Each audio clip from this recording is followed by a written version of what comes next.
I rise today to talk about a comprehensive immigration reform, but from a slightly different standpoint from many of my colleagues who frequently occupy this chamber with their perspective. Madam Speaker, we all know why we need comprehensive immigration reform, why we need to fix this system rather than depending on small one-off solutions.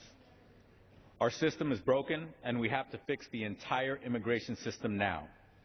Our farms do not have stable workforces, our borders are not adequately protected, far too many high-tech companies are short the workers they need to continue to innovate. Our schools attract the best and the brightest from around the world, but we can't keep sending them back after we educate them. We know what needs to be fixed and why. But what happens once we fix the problems? Very simply, our economy will skyrocket. Report after report, study after study says the same thing. Successful implementation of comprehensive immigration reform will cut the deficit, create manufacturing jobs and job opportunities nationwide, and create more than 100,000 American jobs every year for the next 10 years. We will see $832 billion being pumped into our economy over the next 10 years. As producers and consumers in this great nation, undocumented immigrants grow the economic pie by at least $30 billion as we speak.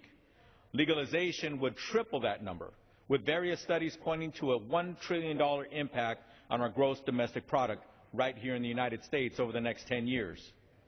Madam Speaker, I'm joined by much of my freshman class.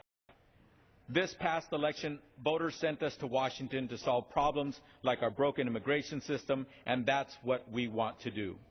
It's time to make immigration reform a reality, and it's absolutely time to let people know what that reality really means for their own pocketbooks, both American citizens and immigrants. That's what we're going to talk about tonight. Madam Speaker, for those watching at home, they can get in one of the conversations by tweeting us at hashtag #CIRMeansJobs.